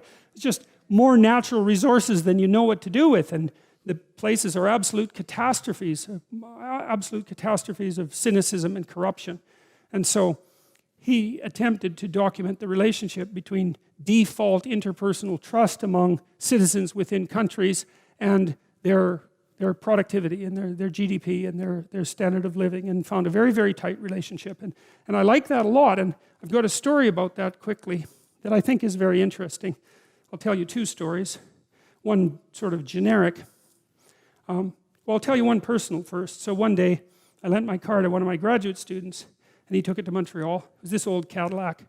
And it was a really bad rainstorm in Montreal, and he was in one of the highways that are like set into the ground, and there was like 6 inches of water, and he was turning a corner, hit the brakes, and skidded on the water and smacked it into the wall and on the corner of the bumper, you know. And so then he brought it back, and he was very apologetic about it. And his name was Matt Shane. I'll tell you that because Matt might hear this, and I can shame him a bit for doing this 20 years ago, you know. And he's a professor at the Ontario Institute of Technology, I think now, and quite a successful one. But anyways, he brought the car back, and I went and got it evaluated for damages. It was like $1,700 or something to repair it, or maybe more. But it was almost as much as the car was worth. And I thought, well, I'm not going to do that. So I went online and I typed in the part, and if you do that, you can get people to bid on sending you a used part from all over North America. So that's kind of cool. So there's all these junk dealers have got together, and they have this, you know, network of communication. So you put in the car part, and then they send you a bid. And so this guy said, well, I'll send you the bumper assembly, which is the whole bumper and the lights, for like $250. And I thought, yeah, okay, you could do that. That'd be good. So then I said yes, and then he called me up about half an hour later. This guy from way down south, he had a really deep sort of Mississippi accent, and he said, wait a sec, was that for the bumper or the bumper assembly? And I said, well, it was for the bumper assembly. He said, oh, I thought it was for the bumper. And then he said, but that's okay, I'll send it to you anyways. And I thought, well, that's pretty good. So I said, well, thank you, and then I hung up, and then half an hour later he called me up again, and he said, look, I just went out and looked at that bumper assembly, and there's a plastic trim piece on the side, and it has a scratch in it, and I thought I'd better tell you that just in case you didn't want it. And I thought, wow, that's so amazing. It's like, there's a miracle, man. It's like this guy, he's somewhere in Mississippi. I'm never going to see him again, ever. I'm never going to have any contact with him. Like, he made a bad deal, right? Because the part was worth more than he decided to sell it to me for, but he stuck with this deal, and then he went over and above the call of duty. He said, well, this part that I'm selling to you for way less than it's worth is damaged, so I thought I'd better tell you. It's like, man, you got to recognize a miracle when you see one. That was a miracle. So I said, hey, look, thanks for calling, man. It's okay, I can handle the scratch, send the part. And he did, and I got the car fixed and forgave Matt, and, you know, it had a happy ending. So that's trust, right? Because I didn't know him from Adam, and he's a primate full of snakes just like the rest of us. And yet he was willing to simplify himself to the point where I could just take him absolutely at his word. And that meant we could trade even though we were strangers. It's like, man, do not underestimate the utility of that. And then there's eBay. So when eBay first started, you know, the idea was it's not going to work because you'll send me junk and I'll send you a check that bounces, and that'll be the end of eBay, right? And so these escrow agents popped up so you could insure your transaction with them. It was for like 10% of the transaction. They would get the check and the goods and make sure that they were okay and then send them on or insure the transaction. But what happened was the escrow agents didn't make any money. And the reason for that was no one cheated. Now you think about how amazing that is, right? You bring these people together across a whole continent. They've never seen each other before. They're never going to interact with each other again. And this was before there were any reputation ratings on eBay. And yet the default transaction was you describe your goods honestly, including their flaws. You set a reasonable price. I decide to pay you. You ship the goods, and I pay you. And it works. And what happened was that eBay produced a tremendous amount of capital that was previously frozen. So frozen capital is when you've invested money in something, but the thing is no longer useful to you, so the money is just sitting there frozen, right, so to speak. And you can't get it loose because, well, you've got an attic full of junk. How are you going to get rid of that? Oh, eBay. And so all of a sudden all these things that were just junk became valuable, and everybody got richer, and none of that would have happened without the covenant that we established between each other that's predicated on trust. And so you might say that trust is the currency, and currency is trust because it's a promissory note, right? And if people lie, then the currency gets debased very, very rapidly. And so the economy runs on trust. And so that's part of the overarching covenant. So Abraham makes this covenant with God, and he decides that he's going to aim high and live a good life and tell the truth, and that puts this boundary around him. It's like a walled garden. It's like a walled garden. And inside there's all sorts of things that are happening that are complex and difficult, but outside there's a boundary. And the boundary is, well, maybe things won't It's like God says after the flood, he says, I'll never send a flood again. That's part of the story. And so there's an intimation there that no matter how bad things get, they won't get so bad that they'll be catastrophic. But there's a coda to that, which is that you have to maintain the covenant. And we don't know what that means, because you think it's pretty obvious that if you treat people well, if you really think about it, and you're not being naively optimistic and like, a nice, good person with all the weakness that intimates. If you're being hard-nosed and sensible, you understand that if you treat people, if you trust people, that's an act of courage. If you're not naive, right? If you're naive, it's an act of stupidity, because you might get bit, and you probably will. And if you're naive and you get bit, you will suffer for it. It'll traumatize you. But if you're not naive and you know you can get bit, then you might ask, well, what should you do with people? And the answer is you should trust them. And not because you're naive, and not because they couldn't betray you, and not because you don't know that they could betray you, but because if you hold out your hand in trust, then you're inviting the best part of that person to step forward, and that won't happen unless you take that initial step, and that's courage, not naivety. And so to trust someone once your eyes are open, that's an act of courage, and that opens up the world. And you might say, okay,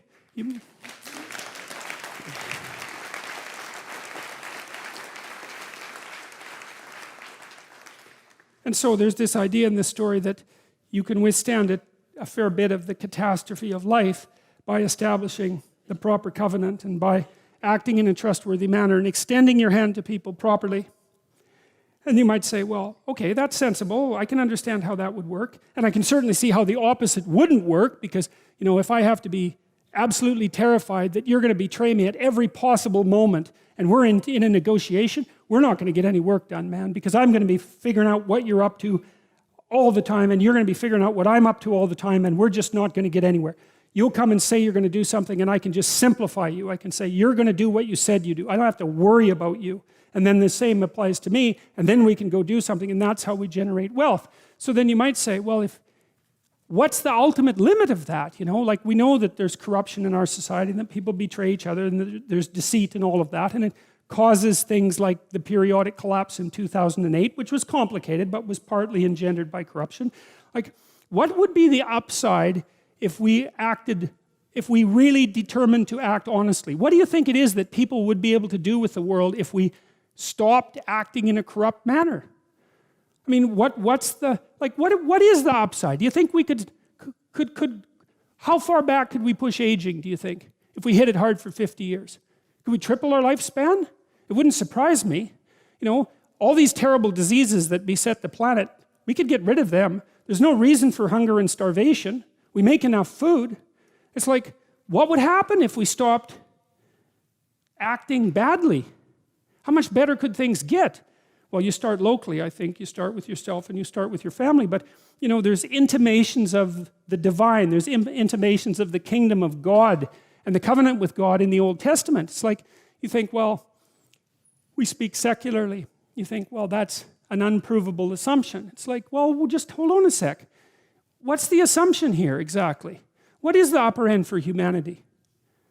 I mean, who's going to say, right? Who's going to say, especially in this day and age, man? There's so many things happening that you can't even comprehend them. What could we do if we put all of our effort into it? Well, you can experiment with that, because you can start in your own household. You can start in your own room.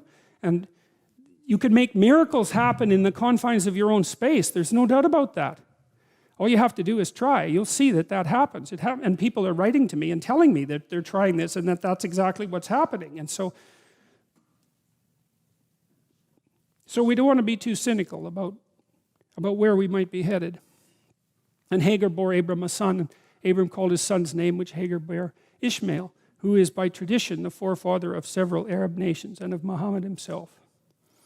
And Abram was 86 years old when Hagar bare Ishmael to Abram. So that's the end of another story.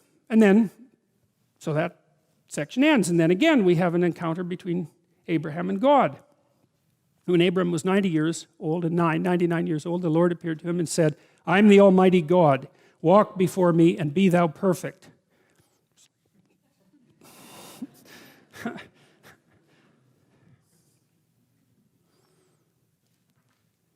Alexander McLaren, who was a biblical commentator who lived in the early 19th century, said, this phrase, walking before God, is not precisely walking with God, because that's what Noah did, right? He says it's rather that of an active life spent in continual consciousness of being naked and opened before the eyes of him whom we have to give account. I was pretty happy to stumble across that, because I might have picked and chosen, of course, you never know that whether you do that, but it does seem in keeping with the narrative strain of the chapter, right? Because what we've hypothesized so far is that God has called Abraham and said, get out there in the world. Go to where it's unknown. Go to where you're a stranger. And get away from the familiar. Go out to the unknown. Establish yourself. And great things will come of it. Regardless of the proximal evidence, great things will come of it. And so I think that's what the walking before God refers to. It's not like Abraham is acting in certainty. There's no certainty here. That's the act of, the leap of faith even. Because it does require a leap of faith for you to move into the world. Because the world is a catastrophe. Self-evidently, the world is a catastrophe. And so there's every reason for you to assume that you should just sit in your basement and hide from it. But that's not, it doesn't help. It doesn't make things better. And the thing is, perhaps you're not built for that. You're not built to hide. I don't think that people are built to hide. I think it destroys them.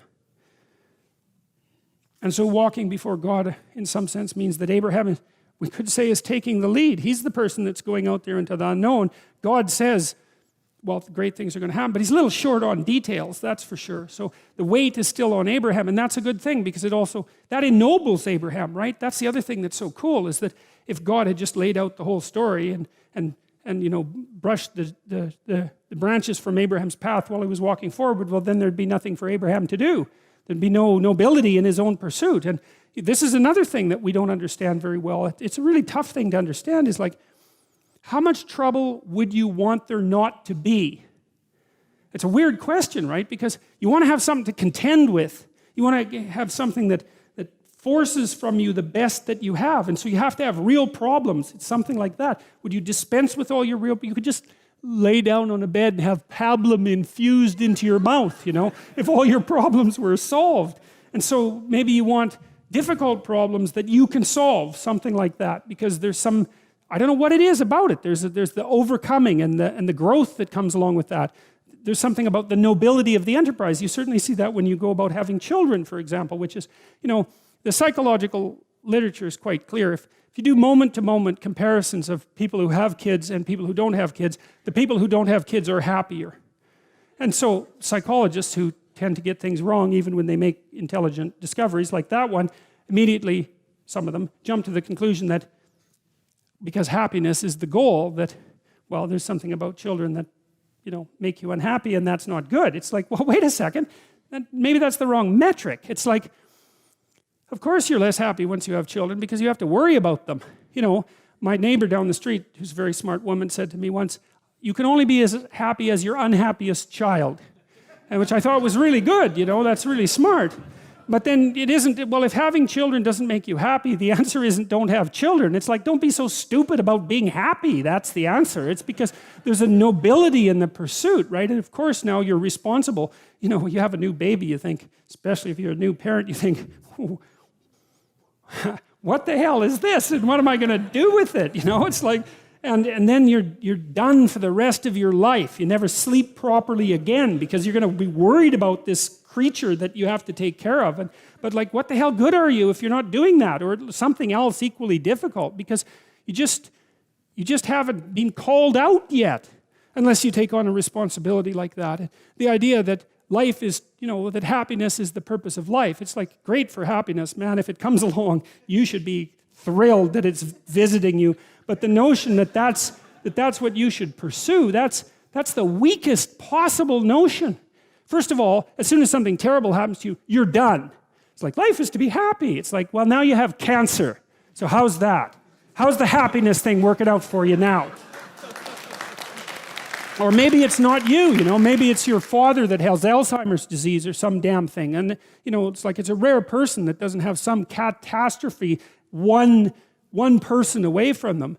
It's like life is to be happy. That's not right. And we can at least derive that from these stories. That isn't what they say at all. God's perfectly happy in the stories to grant the people with whom he forms a covenant happiness and prosperity, but there's never a word that that's the purpose. The rule is aim high and get your bloody act together. That's the rule, and establish this contractual covenant with the ultimate ideal, and that will see you through the catastrophes. And that's a much more mature way of looking at life, as far as I'm concerned, because all you have to do is have your eyes half open, and you see that the fundamental reality of life is tragedy and suffering. That's inescapable. That doesn't mean that it makes life unbearable or that it makes being something that shouldn't have existed. Right? That isn't what it means. But it means that you have to contend with it and you have to get ready. And the willingness to adopt responsibility for yourself and for others is the precondition for that. And then maybe if you do that properly, then now and then you get some happiness. You know, you can sit at the end of a day and you have half an hour where your conscience is clear and there's nothing that you need to be doing, and you can relax and think, you know, that's all right, things are okay, and thank God for that. And that's maybe where you get your happiness. So, yeah, that's something. That's growing up, man, obviously. And to not know that, and to not be taught that. Like, everyone should be taught that. It's so obvious. We should be taught that. Well, and that's partly what these biblical stories do. And I'll make my covenant between me and thee, and will multiply thee exceedingly. And Abram fell on his face. Yeah. And God talked with him, saying, as for me, behold, my covenant is with thee, and thou shalt be a father of many nations. God says this a lot to Abram, right? It's almost like he has to remind him now and then. And it's not surprising, because he keeps going through these unbelievable adventures, you know, that are really psychologically and socially shattering. So it's a good thing that this reminder pops up fairly frequently. But of course, Abraham is also open to it. And I think, what does it mean? You know, I'll talk personally for a moment, I guess. So I've asked myself a lot of questions in the last 8 months, man. I can tell you that. And I'm still asking myself a lot of questions. And I've been conferring with a lot of people, because I had lots of people who were helping me negotiate whatever the hell this is that's happening. And, you know, I could ask them how I was doing, and they would tell me a bunch of things I was doing wrong and some things I was doing right, and I could listen to them. And I was asking questions all the time about how the hell I should manage this properly. And, you know, what I was trying to do, and what seemed to serve me properly, was to figure out how to do it correctly. That was the issue. It's like, I didn't really care what happened, and I guess I really don't care what happens, but I do care if I do it correctly, because I don't want to screw it up. I don't want to screw things up. And that seems to be a reasonable goal for people. I mean, wouldn't you like that as a goal, that you don't screw things up? Because you can't control you know, your life isn't fully under your control by any stretch of the imagination, but it might be nice to not have your conscience eating at you saying, look, you know, you had a big opportunity there, and you mucked it up because you're weak and blind, and you didn't listen. That's no good. The catastrophe is bad enough, as I said, without you being the bloody source of it. And so, well, that's Abram falling on his face, I guess, and also communing with God. It's like, he wants to get it right. He wants to get it right. And there's these things that beckon and promise, but it's bloody easy to make a catastrophic mistake. And you'll do that in your life, you know, and maybe humility is one of the things that can prevent that, because you can look and you can think, okay, what am I doing wrong? What am I doing wrong? What can I do better? How can I do this properly? And then maybe, you know, you get the intimation of the proper way to move forward. And maybe that's what protects you when things are chaotic and in strife. And who knows what that's worth? Neither shall thy name anymore be called Abram, which means high king, if I remember correctly. But thy name shall be Abraham, for a father of many nations have I made thee. Oh yes, Abraham, high father, look at that. Abraham means father of a multitude. And I will make thee exceedingly fruitful, and I will make nations of thee. Productive, right? Productive. And that seems to be something that's good to be. I mean, like, one of the things that I've thought about deeply, I thought deeply about death and the death of my family members, and about funerals. And I thought about it partly because I had this weird experience once that I think I told you about, where I took one of my clients to see an embalming, which was a very strange experience. And I had a chance to talk to the funeral directors, you know, because they have weird jobs, you know. And there's this idea well, the Freudian idea that people suffer from this terrible death anxiety. And there's a whole line of social psychological theorizing called terror management theory that's predicated on the idea that we defend ourselves against death anxiety with our belief systems. And like it's Ernest Becker's idea. He wrote The Denial of Death, which is a great book. But there's a weakness in it because you see some people who aren't like that. Like emergency room nurses aren't like that. And palliative care nurses aren't like that. My sister-in-law is a palliative care nurse. That's a hard job, right? Because you go in there, you're caring for people, and they're in pain, and they're on their last legs, you're trying to make them comfortable, and you have a relationship with them because how the hell are you going to make them comfortable if you don't? And then they go and die on you, and that just happens. That's what happens every day, right? And what's weird is that people can be palliative care nurses. It's like, how do you figure that out? Because people can actually thrive in the face of death, strangely enough. And like these funeral parlor directors, they were interesting to talk to because that's all they do, right? They just deal with death and grief all the time. And it was very interesting talking to them because I talked to two of them. They found their job extremely meaningful. And I asked them, well, what does that do to your life? You're saturated with death and suffering. And this is the same answer that I got from the palliative care nurse, is that it doesn't undermine your life, it enriches it. Now, who would guess that, right? I mean, what the hell? That just doesn't make any sense at all. But what it does is speak to human possibility because God only knows how tough you are. If you read history and you read about what people have done, you think, wow, we're pretty tough.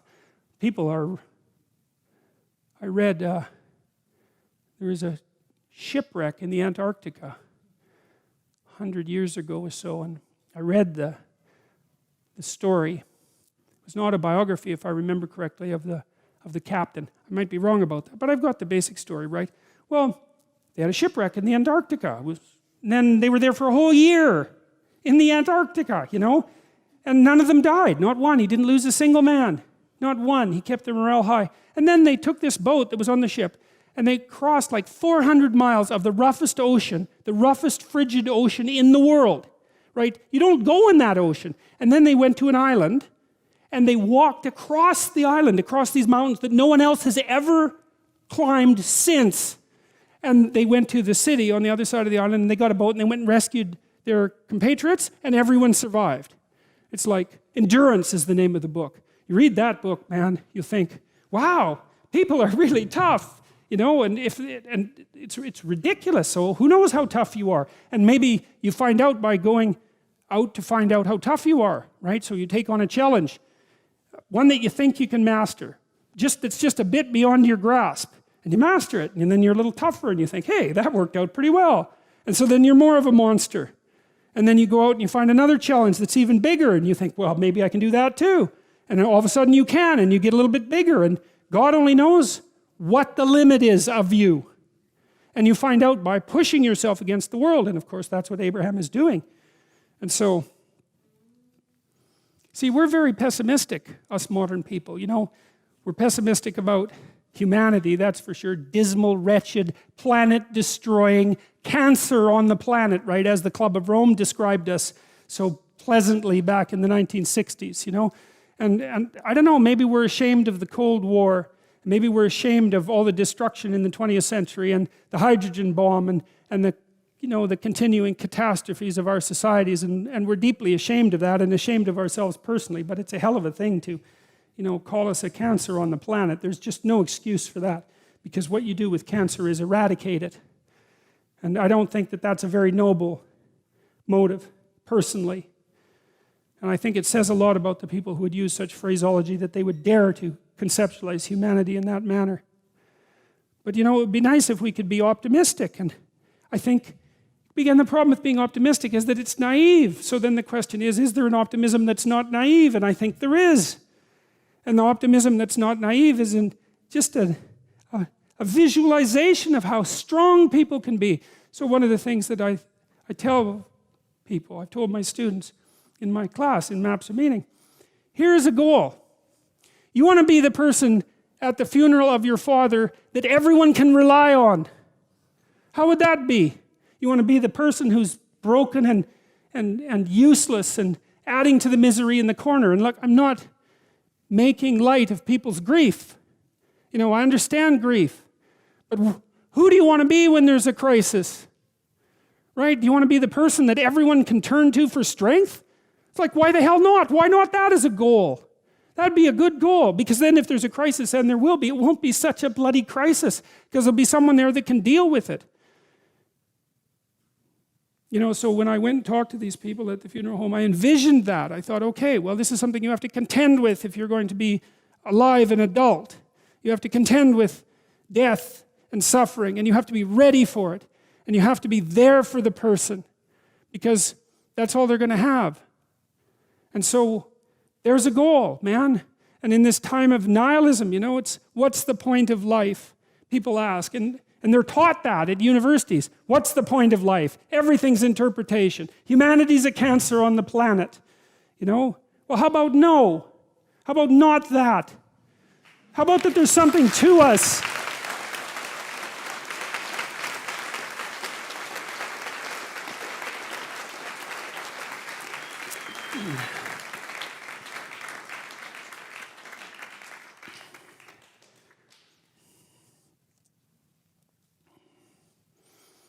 And I will establish my covenant between me and thee and thy seed after thee and their generations for an everlasting covenant, to be a God unto thee and to thy seed after thee. And I will give unto thee and to thy seed after thee the land wherein thou art a stranger. All of the land of Canaan, because of course Abraham went out into the land of strangers, right? But it says that he'll master, if he keeps his covenant, he'll master the land of strangers. That's a wonderful thing to know. And I think a true thing. You know, because if you're dealing with strangers, I've dealt with lots of strange people in my life. Well, I'm a clinical psychologist, and that isn't to say that everyone that I've dealt with was strange, because that's not the case. But I have encountered some very strange people, and, you know, the way to deal with strange people is you never lie to a strange person. That's the thing, especially if they're paranoid.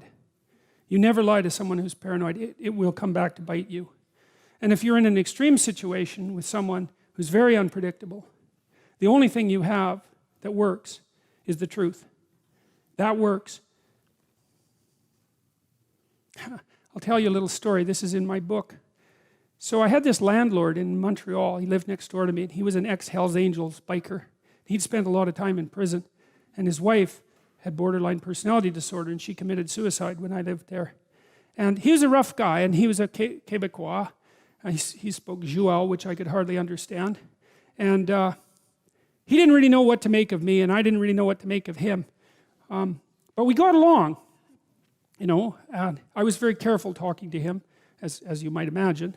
But I was very, and we went over, my wife and I went over there, and we had spaghetti dinner one night, and we sort of communicated, and I bought a poster from him because he made these wooden posters that had neon on them, and that's how he made a living. He'd kind of trained himself to be a bit of an electronics guy, and so he made these things. And he was trying to quit drinking, and we talked about that. He was a lot older than me. He was like 20 years older than me. I was about 25 at this point.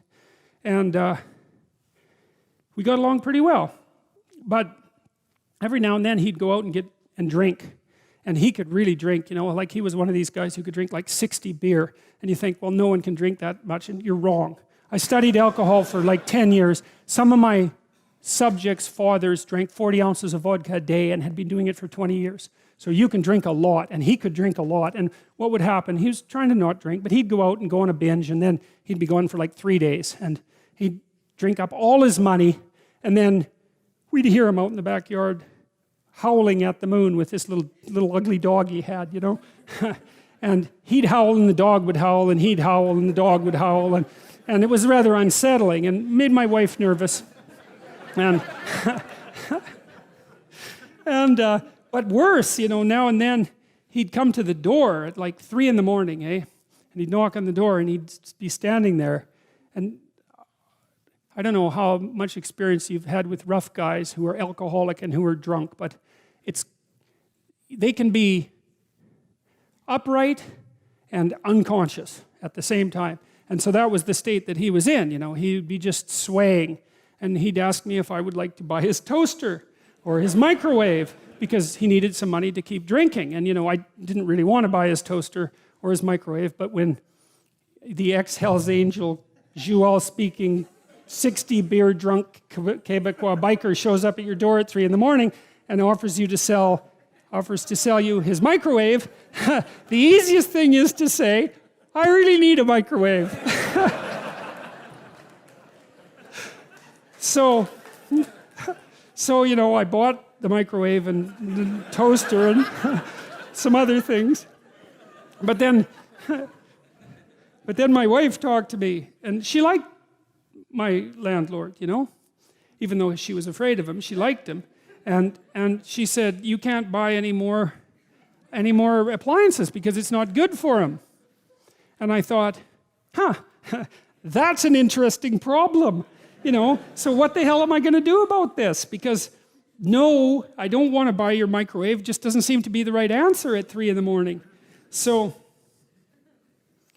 one time he took me out on his 750 Honda, and he put me on the back of it. He wanted to show me his lair, I guess, his hangouts. And I got his wife's helmet on, but it didn't fit. It just sit on the top of my head. And he said, I got on the bike and he said, if the cops chase us, we're not stopping. and then away we went. And we went to these bars downtown on Saint Laurent. They were very rough places. And he got into 4 fights that night because he was a rough guy, and these kind of punk guys would come up to him and sort of challenge him and act stupidly around him. And he was very skeptical. And if you were acting stupidly around him for any length of time, he'd just hit you because he felt that that's what you deserved. And perhaps he was right. So I had first-hand opportunity to observe him. So anyways, sure enough, about a week or 2 after we had this conversation, he showed up at the door. Knock, knock, knock, I opened the door, and he was standing there, with his eyes kind of half closed, and he was swaying. And he had, I don't remember what the appliance was this time, but he wanted to sell it to me. And I said, Paul, I can't buy this. I'm not going to buy this because I know you're trying to quit drinking. And if I give you this money, then you're going to go and drink it up. And it's not going to be good for you. And what else did I tell him? I think I told him as well that this whole thing of him coming to my house at 2 a.m. was scaring my wife, who he liked, and that it had to stop. And believe me, man, I was thinking about what I was saying. Because he was watching me like a rough guy watches you. And a rough guy watches you like this. He thinks, if you say one thing that indicates contempt, you're going to bloody well pay for it. And so I was finding my words like, I was crossing a swamp and trying to look for the rocks underneath the surface. And I said what I had to say very, very carefully. And he looked at me for about 15 seconds. And that's a long time to be looked at 3 a.m.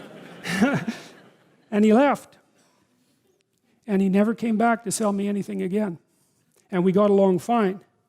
But that's a good illustration of this issue with regards to truth and success in the strange land, because I was in the strange land when I was talking to my neighbor, my landlord then, and I managed to say what was true carefully enough, so despite the fact that he was a very violent person, and that he was a very intoxicated person, and that he had every reason to be suspicious of me, and we couldn't communicate very well, and I didn't do what he wanted, that he took it, and he left, and there was no problem, and life went on just fine after that. And so, we don't want to underestimate the utility of establishing this bounded relationship with the ideal and attempting to live with some nobility in truth while aiming at the highest ideal. There's nothing about that that's anything but strengthening and positive. And it's exactly what you need to set against the catastrophe and uncertainty of life. And as far as I can tell, that's what these Abrahamic stories are attempting to communicate. So we'll stop there. Thank you.